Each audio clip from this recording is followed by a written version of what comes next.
to give us his reaction. And so it's great to have you on the program. Thanks for your time. I mean, when he was asked by an international news outlet what he thought was the worst atrocity about apartheid, Desmond Tutu responded that it was actually the fact that it made people doubt that they were children of God. A powerful message to remember at this stage. Yes. I think first of all, let me say that if anybody deserves to have a tribute that goes worldwide, it's him. From the day that I first met him through the Southern Council of Churches, we then formed an alliance together with religious leaders.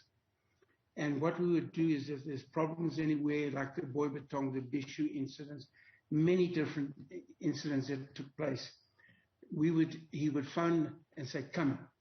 And we would all get in a transport and off we'd go to where we needed to be. And he would lead the delegation.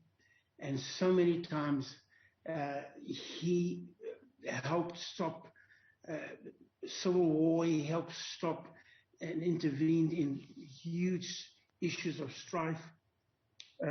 I want to share just one incident with you that there was huge strife in KwaZulu-Natal, and there was just about a civil war to break loose between the tribes, the Zulus, between them. And when we got down there, there was a massive amount of media and things going on. In we went and we sat down. And I'll quickly just say this to you. Over a period of time, they were preparing to go to war. And Archbishop said, "You're a Christian, the king of the Zulus." And he said, "Yes."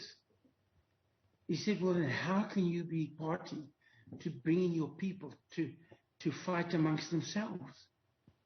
He said, "I want you to get on your knees with us now." We knelt down and we prayed. When we finished the prayer, we stood up and he said, "There will be no war. This will stop now." And out we went of that room and he addressed all the media and everybody that was there. And he said, "As the king, I command now that there'll be no strife and no war and no violence."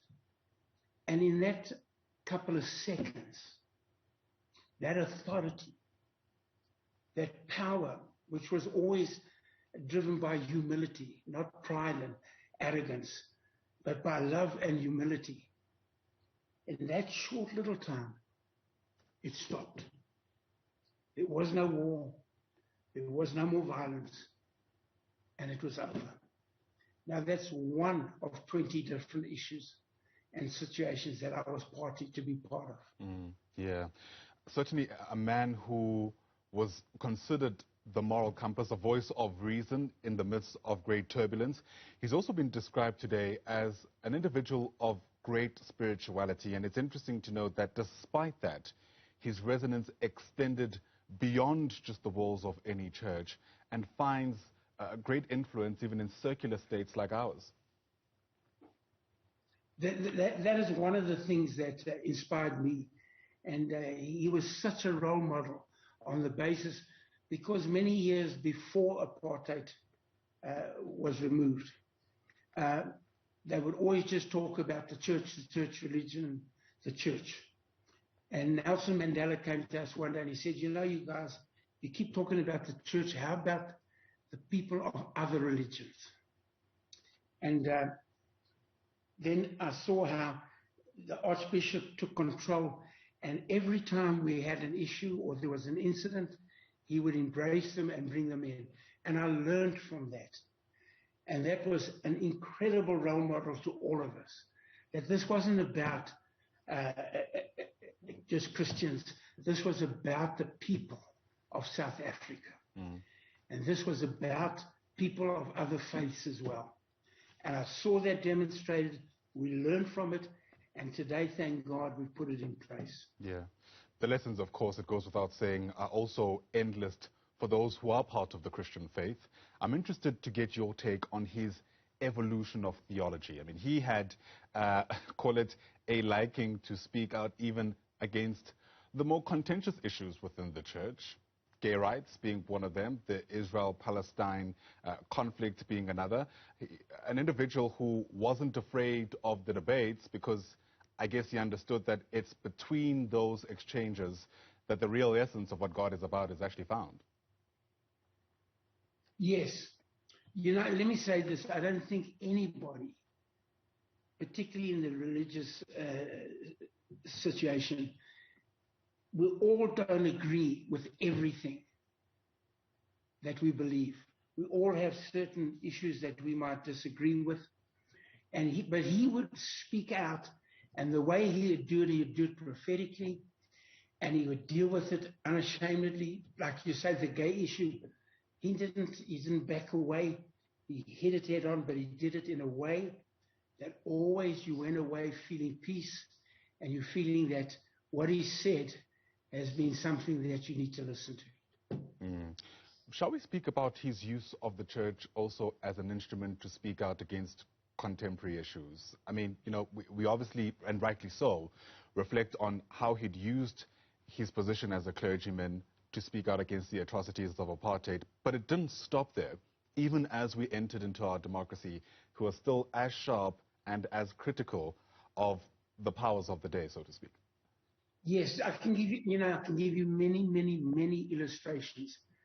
But one that stands out to me is when we were having some lunch at our house, and we had some of the leadership at the house together. We were talking and going on. We were discussing the third force. And this was always denied by the party in power. But we had proof about the third force.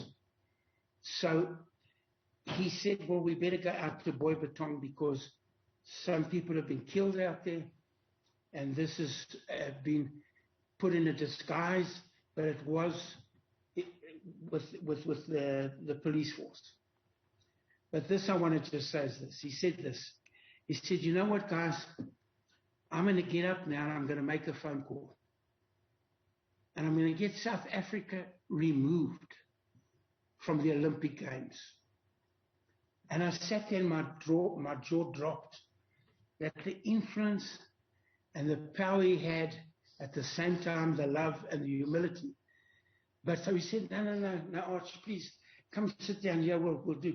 And we went out to Boybatong and we dealt with the issues.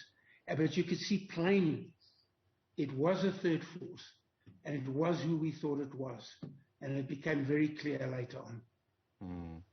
An individual who laughed a lot, who enjoyed good humor, but also an individual who wasn't afraid to cry, despite his position, if you like, as a father to many. And the pun here is intended. He's quite literally a biological father to people, but also a spiritual father to those who followed his teaching. Again, a great lesson for specifically perhaps even men of the church who sometimes fall into the trap of, call it, exhibiting the kind of machismo that society at this stage doesn't need. Yes, I agree with you there. First of all, he could tell a joke brilliantly, and he was always filled with jokes. And his sense of humor, the way he laughed was different. And but he always had a smile, always ready to listen to somebody telling a clean joke, let's say that. But he was always laughing and laughing and laughing. And he never walked with a religious spirit. He walked with a spirit of humility and a spirit that was godly. That's what I'd like to say. Rhema McCauley, thanks very much indeed for your reflections. We really do appreciate it. Rhema McCauley, of course, with the Rhema Bible Church.